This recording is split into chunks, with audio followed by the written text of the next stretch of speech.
A very excited Greg from Kiwi Wanderers here today. Look what has arrived.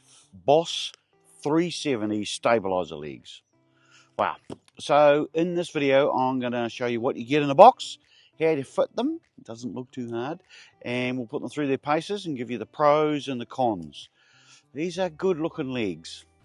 Ooh, am I allowed to say that? Good looking legs now I'm married? Oh, no, sure. Hey, if you've just joined us, we are Kiwi Wanderers travelling around this lovely planet, sometimes in our Jayco caravan and sometimes not. And this is one of our tech tip series. We ordered these from Big Al's Jockey Wheels in Invercargill, who is the New Zealand agent for this Aussie built bit of kit, and they arrived the next day in Blenheim. Okay, so let's have a look. What do we have here? Oh, here we go. A hat. It's a nice surprise. Oh no, here we go. And we've got a product catalogue, if you have a read of that. Yep, very good. And we've got these two guys. These are obviously the landing legs, or the pads. They're good size, aren't they? Great big things. And then we've got some instructions and a couple of drives. So I know from having the jockey wheel that the drive on the BOS370 stuff looks like a 1/2 inch drive, but it's actually not, and you need these one of these little adapters to make them work. So that's good. We've got a couple of those, and we've got some instructions, basic instructions. Those are the type I like. Yep, 7 instructions. That doesn't look too bad. I can handle that. Okay, let's see what else is in here. Oh, righto. Look at that. That's a good looking leg. If I do say, Sandy says I'm allowed to say that now. That is the leg itself. And then we've got, little retaining clip and things. We'll have to put those together. Right, so I might do that now actually.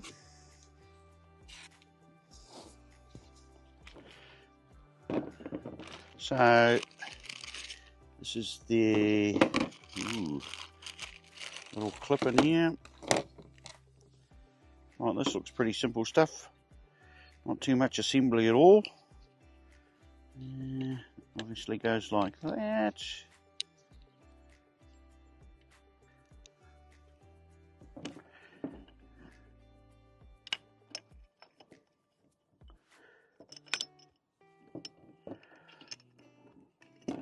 And boom, here we go. Great.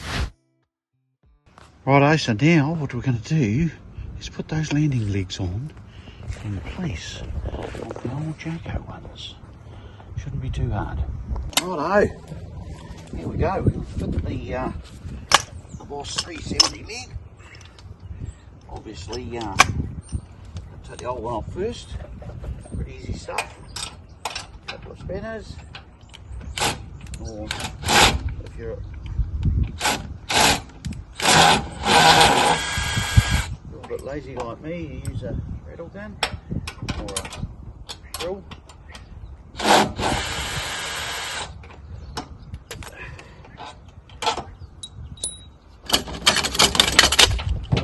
There you go. That's the old one off.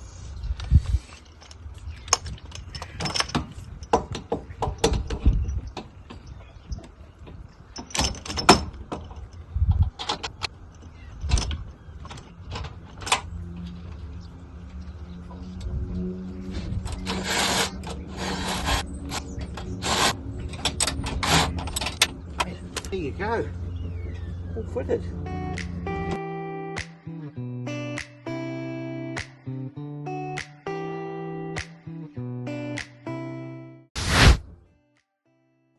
Wow, okay, so I really love the BOS jockey wheel. That's been getting us level front and rear for a couple of years now, and I couldn't be without it. And with the ELAM level on my phone, it makes it really easy. Actually, we did a video on the ELAM level. If you're interested, I'll put a link in the description.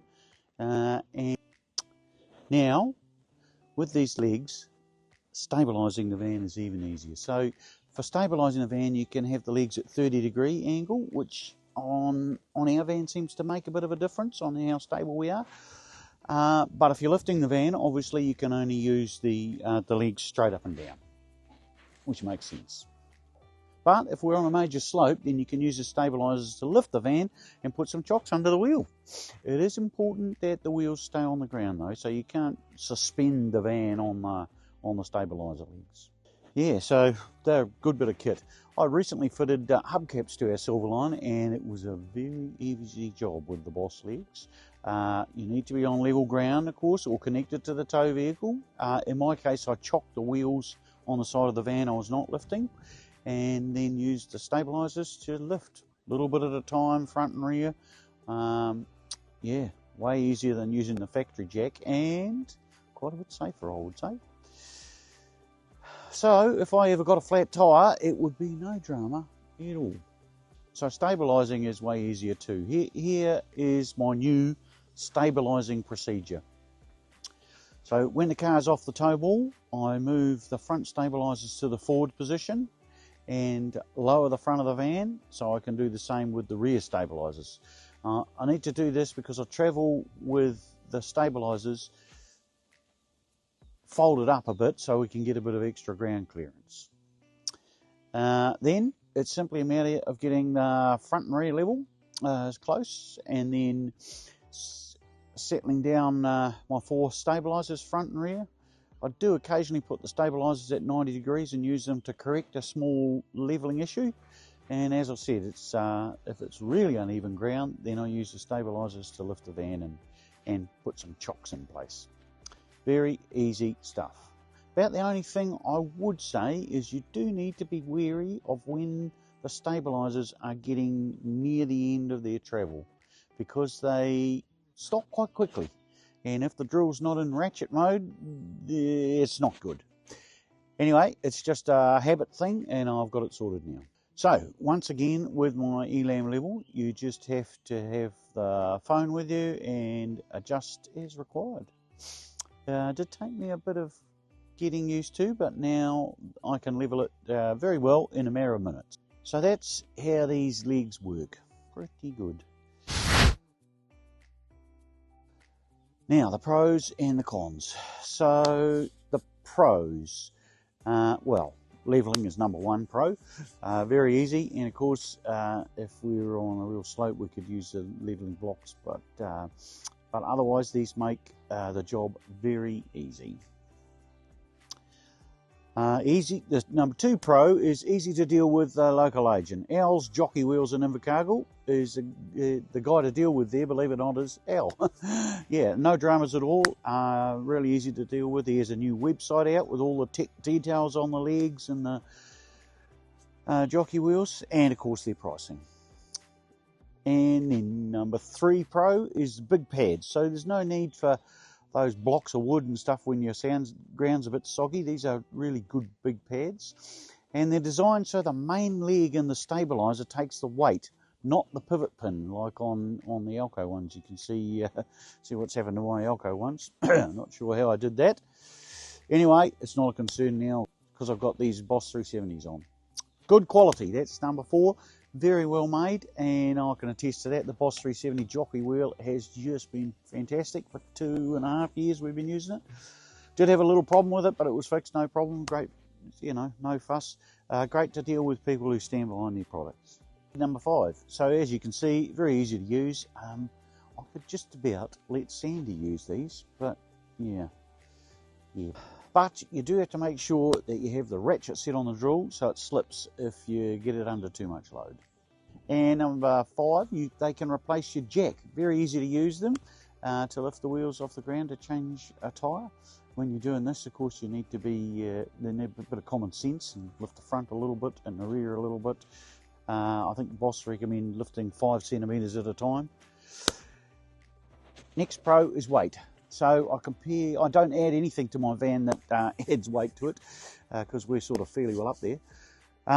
So I weighed them compared to the original legs, and in fact the BOS legs are fractionally lighter. The BOS jockey wheel is quite a bit lighter, so in total with all the BOS gear we're about 1 kilo lighter by putting all this gear on. Plus, you can leave the very average Jayco jack and crank handle behind. So that's another couple of kilos. And also, with these big pads, you can reduce the blocks of wood that you have. So, that's all my pros. The cons. Okay, so travel in and out. I was a bit surprised when I thought that they had a relatively small amount of travel, approximately 260 millimeters, but this is actually more than the Alco legs that I took off, and I think it's just because everything's happening relatively quickly, it seems like they don't have the travel. And you do have to be very careful with your drill when it gets close to the top or the bottom of the travel. As I've said, have your drill set on ratchet mode. They do get over this by having 4 different sizes of legs, so it's important that you select the right legs for your van. And some can be different, front and rear. They've got quite a good thing on their website to how to measure it. The next con is a drill. You do need to have a drill, and it does need to be charged. It hasn't happened to me yet, but without a drill, it might be a bit of drama. I have 2 drills. Oh, shit, please don't tell Sandy. And I have their spare batteries in my comms locker down the side with STARLINK there, and they're plugged in to 240 volt. So when I flick the inverter on to have a coffee or charge our laptops or whatever, they get a little bit of charge. It works well, and I've never had a flat drill yet. But if you do run out of power, these legs would be a little harder to use. Or of course you can use the manual handle that came with the BOS370 landing leg, or a bit of Kiwi ingenuity, get one of the adapters and a crescent and you're away. Works well. Next con is price. You can't really compare these things to anything else on the market, apart from perhaps an auto leveling system, which are available for caravans now, and then of course these legs would be very cheap. They are approximately $1,000 a pair, and that's quite a big investment. But then on a $120,000 van, is it really? The latest pricing of all the BOS370 gear is on their website. It gives you manuals and texts and everything you need to know, and of course how you can order them. So there we are. Hey, if you see us on a campsite and you want to come and have a closer look at the legs and try them out and see what I'm talking about, please just come on over, say hi. One of those things we like about being on the road is meeting like-minded campers. Okay, so summing up, I think this latest upgrade is good. A little bit pricey, but if it makes my life easier, it's got to be good. And now I feel like I can train Sandy up on how to level the van, which she has never done. So yeah, it's a big thumbs up from me for the BOS370 Stabiliser legs. Hey, we have some good stuff coming up, so stay tuned and don't forget to subscribe so you don't miss a thing. It's free and it really helps the channel grow. Catch you out there. Tonight we're running on the right track.